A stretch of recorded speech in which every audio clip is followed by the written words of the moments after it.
All right, what's going on, guys? Good morning. What's up, weirdos? Good to see you guys. Good to see you.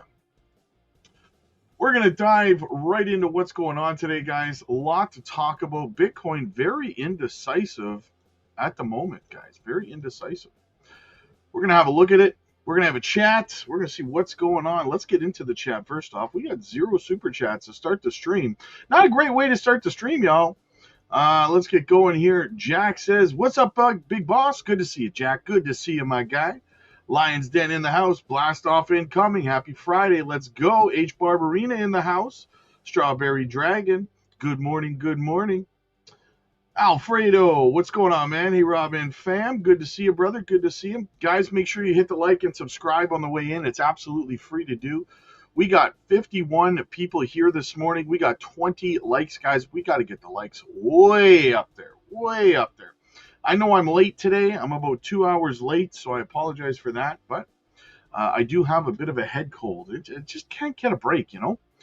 Pineapple absolutely belongs on pizza. Amen to that, Galaxy Shooter. Amen to that. What's up, Rob? Pineapple does not. How dare you? How dare you? Somebody come get this guy. Somebody come and get at him. Rock Allen, what's up, Ken? Good to see you, brother. Good to see you. Time to make money today. Where do you see the top during this cycle for Zbeck? Thanks for everything, Rob. I'm not too sure, man. I'm not too sure. Zbeck's one of those unique projects that could continue to run while everything else is down. So it's really hard to kind of pinpoint a price target. Jasmine Army, blessings, Rob. John, blessings, my friend. Thank you so much. Mel, let's crow. Let's go, Crow community. Let's go, man. Crow Army in the house. Miller Mountain. Our emotions are your responsibility. Jasmine Scam. Absolutely. Miller Mountain, just kidding. Thanks for all you do, Rob. Hey, no problem. Kizza, watching over on X, my guy. What's up, brother? What's going down? Quentin, I see you, my dude. What's up, man? It's going good. It's going good. Organic elderberry juice. It will knock that cold right out of you like one day, bro. Trust me. I'm hoping so, man, because I got to fly out to Arizona to see Max and Rue in about 9 days, and I would definitely like to be over this by then. Supporting on X, I appreciate that, man. Yes, guys, make sure you're following us on X, following us on Rumble, following us on Facebook, right? As we continue to grow Instagram as well. Absolutely. We're working on our TikTok account. So, yes, Crow fam, absolutely. Paul, good to see you, brother. Good to see you, my guy. Dave, what's up, man? Good to see you, man. Good to see you. Everybody's here. Everybody's here. Let's get into the news. Let's see what's going on. So Bitcoin kind of indecisive. We're wicking both ways here. 89.7, we got as low as that. We got as low as 89.7 on this daily candle. We got as high as 92.1. So we're green right now. We'll see where this candle ends up closing. But I think we're going to retest 94K in the next day or two. I think maybe over the weekend. What do you think of the stock at GPUS? It's related to Bitcoin. I have no idea. No idea. I'd have to look into it. How's Swift doing? A little TA? Question mark? A little TA? Let me have a looky-loo. Let me have a looky-loo. Just gotta pull up the chart. Just gotta pull up the chart. The charty chart. Alright, so what do we have? Well, Swiftcoin's breaking out right now over the last couple days. As you can see, we got our downward channel here. We've broken above resistance. Kind of looks like on the lower time frame, Swiftcoin might be trying to set up a little bit of a bull flag here, to be honest with you. If we go, this is the daily, but if we go down, let's go to the 12-hour. Oh, right? Go to the 12 hours. You can see we're kind of starting to put that bull flag formation in on the lower time frames, which likely will translate. We go to the 8-hour. Yeah, see? A little bit of a bull flag forming here. It's going to take a few more days to kind of play out, in my opinion, As we go back over to the daily, see, it's going to take a little bit more time. Maybe another day or two. Maybe Monday, Tuesday next week, right? We get the break to the upside. Next target's going to be resistance sitting around that 2088 level, most likely. So, Danny, what's up, brother? Good to see you, man. Lynn, thoughts on silver's next resistance level? Well, let's have a look at silver.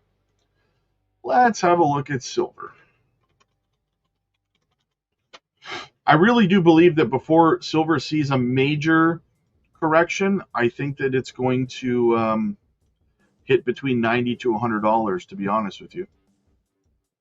But $100 is going to be a massive psychological level. I mean, you're sitting a little bit at resistance right now. As you can see back here, you've got a little bit, it's not major resistance, but around that $79, $80 mark, which is where we're at right now. You break above that, you're probably still looking at major resistance around $82.61 for your high. That's most likely going to be, that's your level of resistance right there. You break past that on a daily close, and you're in price discovery again on silver, right? I think silver ends somewhere between $90 to $100 though. So, like I said, but that's your level to watch on silver. No problem, David. All right, let's get into the news here, guys. Let's see what's going on across the space, shall we? Okay, so first I want to get into a little clippy clip here. Little ZBEC clip to start you guys off on the right direction this morning. Shout out to Yabex Crypto Money. Most crypto tokens chase attention. This one is quietly being used by real businesses. Check it out, guys. Imagine a digital economy where a single token powers everything, like the electricity grid of a smart city. That is ZBCN, the governance and utility token of the ZBEC network. Instead of being just another gas token, ZBCN is plugged directly into real financial activity: payroll, business payments, staking rewards, spending with cards, governance, and ecosystem incentives. Companies using ZBEC's payroll system pay their fees in ZBCN, either directly or through automatic conversion, meaning demand grows as adoption grows. The ZBEC Super App also rewards users who hold, use, and stake ZBCN, unlocking discounts, higher rewards, and premium features, just like loyalty points, but powered by real money movement. And here's the powerful part. ZBCN's supply is tightening. With buybacks and final unlocks ending by March 2026, the system becomes increasingly deflationary, like a shrinking pie where every slice matters more. Plus, holders shape the future through governance voting. In short, more usage, more demand, less supply, stronger value alignment. That's ZBCN, a token built for real economy utility, not hype. That's what the fudsters don't understand, guys. ZBEC is utility in motion. Real world application. That's what matters. David says, hope you're wrong for the head and shoulders at 101 and we just go. But I'll listen closer to you. Yeah. Hey, I hope I'm wrong too. I hope it keeps going, man. But, it's unlikely. Kiza, what do you think about Zach Rector shilling ZBEC after his interview with Simon? Good for exposure, I guess. Yeah, you know what? Any larger content creator, or small really, that's talking in a positive way about ZBEC, it's nothing but good for the project, right? So absolutely, it's a net positive in my opinion. It's a net positive. I personally don't watch Zach Rector. I don't have anything against the guy or anything. I don't have time to watch pretty much nothing but XRP content. So, but yeah, no, he seems okay to me. I don't really have anything against him. All right, let's keep it rolling along here. What else do we have? Oh, we got another. You know what? Let's get into an article before. Actually, let's go have a look at our statistics. What do we got here, guys? Fear and Greed Index 41. Got as high as 49 the day before yesterday. Dropped to 45 or day before yesterday. Yesterday, I think it was 45. Now we've dropped down to, you have to be a select if you think it's yeah, exactly, Dave. We've dropped down to 41, getting close to dropping out of neutral again. Altcoin season index climbing up a little bit, 38 out of 100, and the average crypto RSI cooled off a little bit to 50.93. Not too bad. Stuck in the middle with you. You guys know what it is. All right, so not too bad, not too bad. Let's keep it going, though. What do we got? We got a little clippy clip here from Pompliano. Let's dive into that. He says the government is banning institutions from purchasing single-family homes. They won't have nearly as big of an impact on home prices as simply building more homes. All right. Well, our second question today is President Trump wants to ban institutional investors from buying single-family homes. Is this a good idea? Yep. Before we answer that question, we got to go back and see what is Trump trying to accomplish here. Ultimately, he is trying to target affordability of homes in America. We know it's a big problem.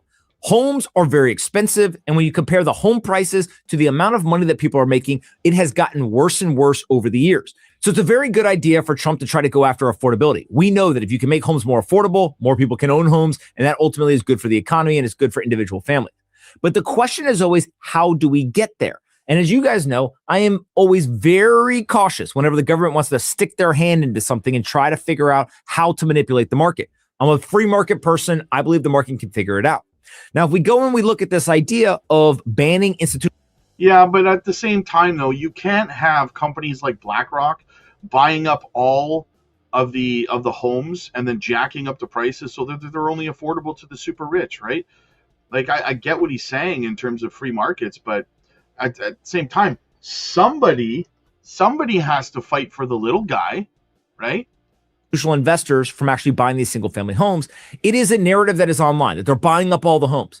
When you actually go look at the data, it's like a small single digit percentage. So are they buying homes? Absolutely. Are they then renting those homes out to people? Absolutely. But it's not nearly as big of a problem. It's not like the institutions own 10, 15, 20, 50% of homes in America.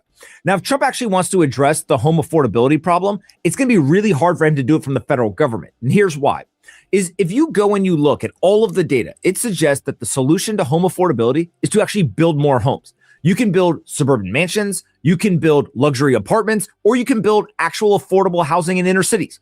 The data is overwhelming. If you build more supply, home prices come down.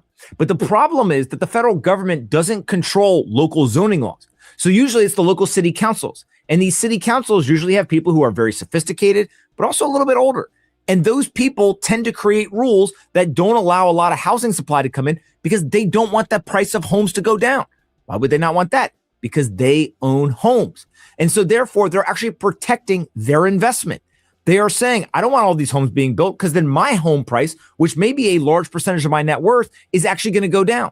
So that's where you get the mismatch of incentives. The people who don't own homes, they want more building. The people who do own homes, they don't want more building. And that is ultimately the problem. But the federal government can't go and affect that because it's local zoning laws. And so if you want to solve the housing affordability crisis in America, you have to get at the local zoning laws to allow builders to build more homes. Now, the question is, as we go down this path, whether it's actual changes to the local zoning laws or President Trump comes in and does this institutional ban on single family home purchases, I went on public.com and I asked them, give me 5 stocks to watch if this becomes policy. The stocks are DRH Horton, Invitation Homes, American Homes for Rent, Open Door, and KB Home. Now, what I also could do is I put those 5 stocks into an index, and I went back and I looked. Over the last year, these stocks are up 50%. Over the last decade, they're up 370%. Wow. And so what that tells me is that these people are already building lots of homes. But the question becomes, if Trump's actually able to implement this policy, how much higher can these stocks go? And my guess is it's much higher than people think. I don't think there's too much of a home, a shortage of homes in the U.S. because statistically, from what I understand, there are more condemned and abandoned houses in the United States than there are homeless people in the United States.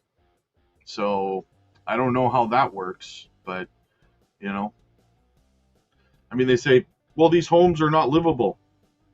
Tell that to someone sleeping on the sidewalk. I'm sure they'll take it, right? What else do we have? Dave, Slack John. Yeah, no kidding. Nicholas, what's up, big dog? Good to see you, man. Good to see you, buddy. Let's keep rolling along here, guys. What else do we have? Trump faces tariff ruling challenge by Supreme Court. Let's talk about it. The U.S. Supreme Court is reviewing the legalities of tariffs imposed under the International Emergency Economic Powers Act since January of 2025 by President Trump. The court's decision could impact $133.5 billion in tariff collections, affecting global trade dynamics and potentially influence cryptocurrency markets through macroeconomic volatility. The Supreme Court is reviewing the legality of President Trump's imposition of global tariffs through the International Emergency Economic Powers Act, or the IEEPA. The review challenges whether the IEEPA's authority extends to setting tariffs. The court's decision could have widespread impact. Trump enacted a 10% global tariff using the IEEPA authority, leading to legal disputes. Lower courts ruled against the IEEPA's use for tariffs, sparking Trump's appeal. The Court of International Trade and the Federal Circuit were involved in the initial rulings. The outcome could influence over $133.5 billion in potential refunds if tariffs are overturned. Global effective tariff rates could fall, which may positively affect risk assets by decreasing trade friction. Rapid re-implementation of tariffs may cause trade tensions. This ruling impacts financial and political sectors by potentially shifting how trade powers are delegated. Michael Brown, financial reporter, Fox News, remarked, quote, "Markets are bracing for the impact of the Supreme Court's decision on Trump's tariff authority. The decision favoring Trump may redefine presidential authority and tariff imposition, affecting the balance between Congress and effective powers in trade regulation. If the ruling invalidates the tariffs, crypto and financial markets may see increased volatility risk. Risk includes policy uncertainty and renewed trade tension. Would traditionally trigger hedge behavior in assets like Bitcoin and macroeconomic shifts.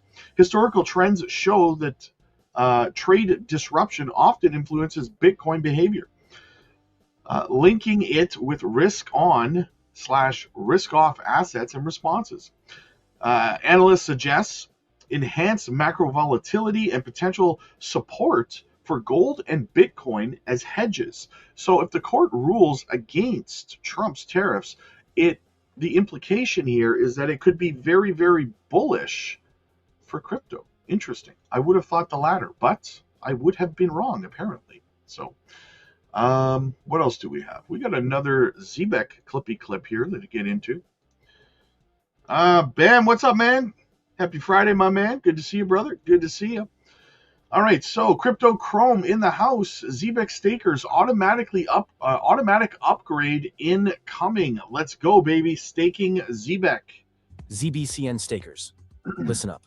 Your staking is about to level up big time, and it's happening automatically. No action needed from you. Staking is moving straight into the Zebek Super App, the all-in-one platform that's quietly rewriting global finance in real time. Imagine getting paid by the second, sending money instantly across borders, staking and streaming assets on 20+ chains, spending crypto with a seamless debit card, managing payroll, subscriptions, treasury, everything in one place. Zebek isn't just an app, it's the future of money, built for speed and freedom. And ZBCN, it's your master key. Unlocks premium features, slashes fees, supercharges staking rewards, and ties you directly to the ecosystem's growth. Old finance moves slow. Zebek moves instantly. We're not fixing the system, we're replacing it. You holding ZBCN for this upgrade? What's your reward target? Comment below. Moon or... Hell yeah, man. Super app coming out. I will most definitely be staking my Zebek on the super app. I mean, it's just common sense, really, right? It's just common sense, y'all. We got more to get into here. What do we got? Another article. Guys, we got 89 people watching. We have, how many likes do we have? 52. Let's get them up, guys. Let's get those likes up to 100. U.S. government considers Bitcoin purchases for the strategic reserve. Let's talk about it. ARK Invest Kathy Wood suggests future U.S. government Bitcoin purchases diverging from current reliance on seized assets to strengthen the national Bitcoin strategic reserve. The potential policy shift could significantly impact Bitcoin's market, signaling government endorsement and influence on cryptocurrency adoption discussions. In a recent podcast, ARK Invest Kathy Wood suggests that the U.S. might start buying Bitcoin to expand its strategic reserve rather than relying on seized assets. She noted no formal market purchases have been made thus far. The focus might shift from only using seized Bitcoin to making direct market acquisitions. This could bolster the U.S. Bitcoin reserve, potentially targeting 1 million Bitcoins, although no official plans currently exist. Did you know El Salvador was the first nation to adopt Bitcoin as legal tender, regularly purchasing Bitcoin through government channels since 2021. This move has set the precedent for potential government cryptocurrency acquisitions globally. According to CoinMarketCap, Bitcoin holds price, it's at 91,500 roughly. So yes, I remember when El Salvador first declared Bitcoin a currency. Man, did the U.S. government not like that. Neither did I can't remember what it's called. The bank they borrow money from all the time. Anyway, they were told, they tried to strong arm them into flipping that, and they were like, nah, bro, we're not flipping it, man. We're not flipping it. Let's segue. What do we got here? Ray, blessings, my friend. Good to see you, brother. Good to see you. Let's segue over to Squawk Box, see what's going on here. Anonymous Polymarket wager on Venezuela bears all the hallmarks of insider trading. Yes.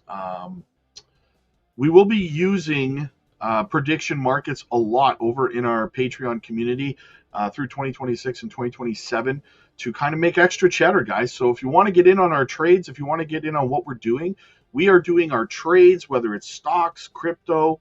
We're going to be using Polymarket and prediction markets to kind of make extra money that way. As of right now, there is no way to invest in prediction markets other than participating in prediction markets. You can't invest in the companies as of yet, right? But it is a step we'll be following very, very closely. $1,000 wager on Polymarket netted a $400,000 profit for an unknown bettor, leading our next guest to introduce legislation today on a ban of doing just that. Joining us right now is New York Democrat Congressman Richie Torres. And Congressman, thank you for being here. Just to add a little more context to this bet that was made just as American forces were arresting Maduro. This bettor on Polymarket wagered over $30,000 that Maduro would be forced from power by January 30th and earned $400,000 on that wager. And according to market analysts, this is a trader that had used that account for only a few days. The only thing that they wagered on was to bet on this U.S. military action, and he actually placed thousands of dollars in bets on the night of the raid. So you are introducing legislation to do what? I'm introducing legislation that would ban insider trading among government officials. The anonymous trade that you reference was timed with such pitch-perfect precision that it bears all the hallmarks of insider trading. And even though the identity of the trader is unknown, the mere possibility that it could have been a government insider is reason enough for Congress to act. Imagine for a moment you were a member of the Trump administration and you placed a bet predicting the fall of Nicolas Maduro. If you are both a government insider and a participant in the prediction markets, you now have a perverse incentive to push for policies that personally benefit you.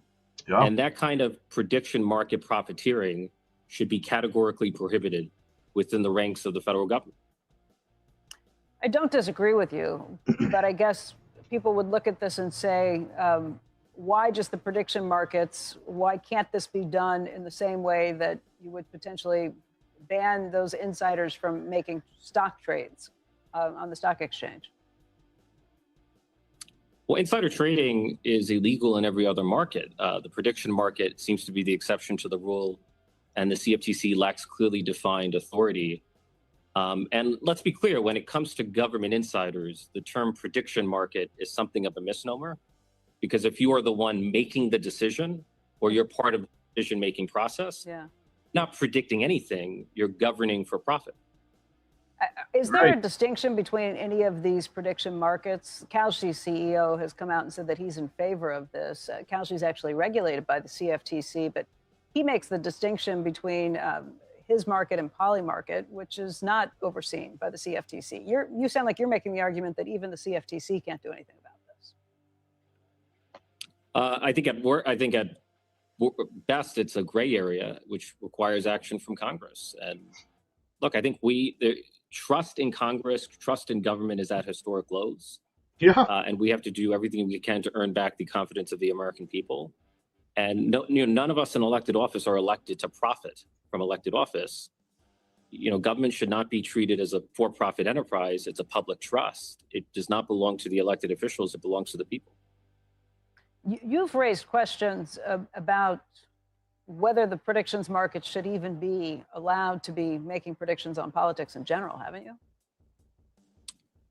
No, I'm not on a crusade against the prediction markets, and I certainly recognize that prediction markets have a role in aggregating information and generating new insights.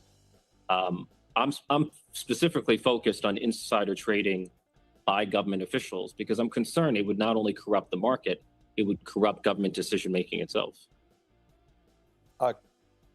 Just while we have you here, Congressman, you didn't endorse our mayor, Andrew's mayor. I don't live in New York City. You didn't endorse him, and I think it's possible his supporters are pushing for you to get primaried at this point. Are you expecting that? Have you heard anything about that?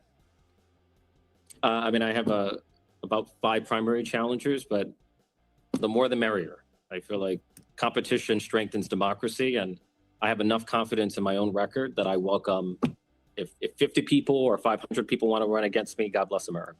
I guess I was just leading to the next question, and that is, I know you're, like a lot of us, you're pro-Israel, and that could be a reason right there to withhold an endorsement. But you have said you agree with a lot of the issues that Mayor Mamdani has brought up in terms of affordability. Like so many Democrats, and I mentioned this yesterday, they come on, and whenever we ask them, do you agree that social democratic policies are the answer to a lot of these issues, they always skirt that answer. And they never reject any of these remedies, which we know usually don't work and have had some very bad consequences if you look historically at these things.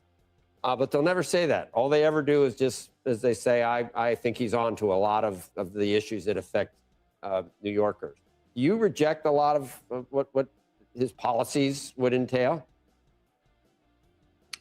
I think as with every mayor, I'm going to have agreements and disagreements. I know Mayor Mamdani often quotes Ed Koch, if you agree with me 100% of the time, you need to see a psychiatrist. So there's never going to be a mayor with whom I have 100%. This is a different way of avoiding me. Okay, so which things do you agree with? You think we ought to cap rents? Think that works? Think we ought to cap rents and have supermarkets that are run by the government? Or take your pick. Do any of those things make sense to you? So I would take a different approach. So in New York City, we have a program that subsidizes rent for the disabled, for the elderly. It ensures that tenants receive rental relief, but it also ensures that properties have sufficient revenues to operate. I would expand that program to include every tenant who's income eligible. So that's the approach I would take, because the cost of operating properties in New York City is becoming dangerously unaffordable. The cost of insurance, the cost of utilities, the cost of property taxes, the cost of water and sewer, and the multifamily housing stock in a place like the Bronx is in a state of deepening distress. And the tenants could ultimately pay the price in the form of deepening disinvestment. So I do feel we need to do everything we can to lower the cost of operating housing in a place like New York City. Becoming. Dude said becoming. Becoming unaffordable. Okay. What's up, Rob? Why do you think the rest of the OG, the market correlated with Bitcoin did? Altcoins will randomly decouple from Bitcoin all the time. Jasmine's actually down today because it's been running so much. It's actually down like 7.5%. But you got projects like Nadix and XPR and Zbeck, Tars AI and Cookie. They're all up. Swiftcoin, they're all up, right? But Jasmine's down. So it's just kind of a mixed bag, really, while Bitcoin kind of consolidates right now. I'm late. Shit, just got here. What's up, Rob? Always catch up when I get home. There you go. There you go. I appreciate you stopping in, man. I appreciate you stopping in. Carlos, Rob, why do you think Jasmine, or do you think Jasmine give up 20 cents this year? No, I do not. No, I do not. Bitmine ETH staking unleashes confidence. 3.2 billion commitment signals institutional validation. Let's talk about it, guys. Let's get into it here. In a landmark move for institutional cryptocurrency adoption, blockchain infrastructure firm Bitmine has committed a staggering 25% of its Ethereum treasury to staking, locking approximately 1.03 million Ethereum valued at $3.215 billion into an Ethereum proof-of-stake consensus mechanism. This strategic allocation, reported by blockchain analytics provider EmberCN on April 10th, April 10th, 2025. That was like almost a year ago. Represents one of the largest single entity staking actions. Yeah, clearly the date is wrong on that. Since Ethereum transitioned to proof of stake, fundamentally altering the network's security and reward dynamics while sending powerful signals across global financial markets. Bitmine controls a total treasury of 4,143,000 Ethereum. Consequently, the decision to stake over a quarter of this reserve makes it a pivotal shift from passive holding to active network participation. Staking involves depositing and locking cryptocurrency to support a blockchain's operations. In return, participants earn rewards similar to interest. The Ethereum network currently requires validators to stake a minimum of 32 Ethereum. However, larger entities like Bitmine typically use sophisticated staking services or run their own validator nodes at scale. This action immediately impacts Ethereum staking metrics. The total value locked in Ethereum staking now exceeds $110 billion. Bitmine's contribution alone adds roughly 0.8% to the total staked ETH supply. Such a substantial deposit enhances the network's finality and security. Furthermore, it demonstrates a long-term bullish outlook from a major holder. The company is effectively betting on Ethereum's sustained utility and value appreciation. The scale of Bitmine's move provides concrete evidence of deepening institutional involvement in digital asset markets. Traditionally, large corporations treated cryptocurrency such as speculative balance sheet assets. Now they are actively engaging with the underlying technology to generate yield. Guys, the fact that you're starting to see these large entities like Bitmine stake their Ethereum, you see Solana, that those ETFs are going to be starting to be, I think they're staked at like 7% or something for Solana. That's crazy, guys. That is absolutely bananas, right? BANANAS. So, yeah, imagine the rewards on 1 million, staking 1 million Ethereum. Imagine how much you're getting in yield on that. Ooh, talk about passive income opportunity, guys. That's crazy. That's crazy. All right, what else do we have in the news today? Let's check it out. Trump confirms he won't pardon Sam Bankman-Fried. Oh, Sammy. Say hi to Diddy for me, buddy. Say hi to Diddy for me. Don't feel bad for you. All right.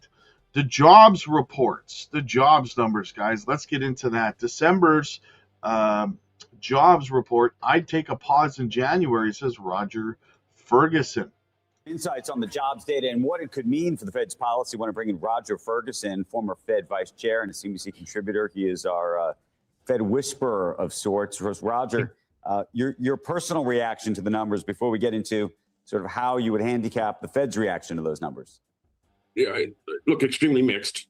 Obviously disappointing the top line growth, 50,000 versus the expected 70, which was already sort of soft. On the other hand, the unemployment rate moving in a more positive direction, we'll say, for those who want to see a healthy economy. So I think, unfortunately, this sort of continues the trend of data on both sides, giving everyone a chance to argue. My personal view is against this kind of mixed report. If I were sitting at that table in January, I'd take a pause and wait and see and try to get a little bit more clarity. Every time he's on the show, he says he'd take a pause. I've never heard this guy say he wouldn't take a pause, ever. And so if you're the Fed, you think that you're just waiting. There's no movement. I think no movement this time. The market is expecting 50 over the course of the year. There's a lot of talk that January may be a pause. And then when I look at the minutes that came out for the last meeting, it was an incredibly close call. There was a lot of negotiation and maybe some arm twisting. So, he got the last cut with, I think, a fair amount of reluctance. And while there will be arguments on both sides, I see no particular harm in waiting at this stage. I think most people will see no harm in waiting at this stage, as long as they communicate that they're ready to move again if need be. Well, let me throw another sort of maybe even economic grenade into the mix, which is we may hear from the Supreme Court later today on tariffs. And I'm curious how you think that re-scrambles the situation, depending on the outcome of that as it relates to this, frankly. Yeah. So, look, the issue around tariffs has to do with a couple of things from the standpoint of the Fed. One is sort of already occurred, which is, has the inflation that was expected to come from tariffs been fully felt or not? And, there's a big debate there, but I think everyone was, somewhat relieved. But that's all history. And so if it turns out that those tariffs were illegally placed, then the next question is, well, is there a refund? The numbers we're talking about are large by most magnitudes, but not enough, I think, to move the macro story. So I think the tariff story is less about the Fed at this stage and more about, other things in terms of... But in terms of, if there is, in fact, I mean, we were just discussing, if we hear at 10 o'clock that this thing is struck down, goes back to an appeals court and has to get re-argued effectively, that could be one version of it. But no matter what, I imagine we're going to hear from the White House an hour or two later saying, well, we're in the interim, we're going to be doing X, Y, Z to continue these tariffs. And so the question is how much that actually re-scrambles anything. I'm not sure it re-scrambles anything. As I said, the tariffs are already in place. The macroeconomic effect, while it's still being debated, has felt maybe some more will come. But if they say effectively we're still on the same path, then I think we still have the same dilemma, which is, why haven't we seen more feed through? Is there more to come, et cetera? If they say, well, we're just going to wait and see, i.e. the administration says they're going to wait and see, then the Fed is still in a situation where whatever inflation was in the pipeline is still there. So I don't think it's going to have major impact on monetary policy conversation as much as other conversations about the president's authority. Right. And the most complex thing is, if it turns out these tariffs were illegally imposed, what's the remedy? But I think at the January table, I don't think this is going to, the tariff discussion is not going to play. And one final question, but we only got about 30 seconds. When do you think we'll actually learn, when we start to see unemployment numbers like this, how much of it is impacted by AI? Is there going to be a moment at which you think we'll actually know one way or the other? I don't think we're going to know, Andrew. I actually think we're seeing some of it already. And the reason that is that AI, this time around, the technology is very, I'd say, democratic. Anyone who has a smartphone has access to it. And companies are imposing it at very uneven levels. So I've already started to think some of what we're seeing, which is relatively rapid growth for the headline GDP. Stock market is still rallying, obviously. Some of it has already to do with the early stages of productivity improvements. Yeah, he's absolutely right. If if the court smacks down the tariffs, then the administration already has a plan C, a plan D, a plan E, and they'll just announce that. So it's a long way from being over, in my opinion. It's raining information based upon the fact. There you go, Carlos. Where do you think price prediction for Jasmine this year? I know that depends on whether we get an altcoin season. I'm going to say 3.5 to 5 cents. 3.5 to 5 cents. Let's go with that. SharpLink Gaming deploys 170 million in Ethereum to layer 2 network Linea. Now, Linea, we talked about, Max talked very heavily about last night in the Patreon live stream. Let's talk about it a little bit. SharpLink Gaming has transferred $170 million of Ethereum to Linea, a layer 2 scaling network designed to speed up and reduce the cost of Ethereum's blockchain usage. The publicly traded company based in Minneapolis, Minnesota, announced on Thursday as part of the broader strategy to optimize its large Ethereum holdings, holding one of the largest Ethereum treasuries among public companies. SharpLink earlier revealed plans to invest up to $200 million in Ethereum over the coming years. Quote, "Now is a pivotal moment for public companies to engage with DeFi," said Matt Sheffield, SharpLink's chief investment officer. The initiative includes several industry firsts, such as liquid staking, bridging, and advanced custody solutions. He argues that making Ethereum productive at an institutional scale helps propel the broader cryptocurrency industry forward. SharpLink aims to help shareholders maximize the rewards of their large Ethereum portfolios. All of its Ethereum is pledged to figure Ethereum's staking rewards, ensuring its security and retaining some rights to participation in the company. He didn't say how much each incentive pays, but he said the company is poised to negotiate, quote, "many more deals of this kind, as long as they are in the interests of the stockholders." The stock market reacted modestly. Shares of SharpLink's ticker is SBET, ended at $10.28 on Thursday, up about 1.4% for the day. However, the price had already decreased by more than 33% compared to its initial reports on the staking roadmap in October, as investors' expectations evolved. It sounds like it's not a bad time to maybe DCA into the stock, not financial advice. SharpLink currently remains the custodian of 864,840 Ethereum, which is worth around $2.7 billion in value at today's market rate. All of this Ethereum is already staked. At present, the company is the second largest traded holder of Ethereum treasuries, probably right behind Bitmine, which we spoke about earlier. Earlier in September, SharpLink CEO Joseph Chalom stated that the company needed to support Ethereum-aligned products because the firm's long-term thesis hinges on Ethereum becoming more widely adopted in the real-world finance narrative. The company sees Ethereum as a foundation for the future of global markets, not just a digital asset. So why Linea matters now and what SharpLink plans next. Linea is part of the growing sector of layer 2 networks built on Ethereum. These networks process transactions off the main Ethereum chain to make things faster and less expensive.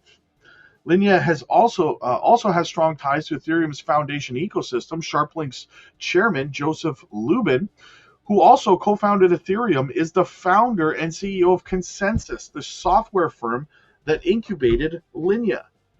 SharpLink is also a member of the Linea Consortium, which is responsible for managing the governance and token distribution of the Linea network. Linea introduced its own token in September. After launch, network activity surged, then cooled.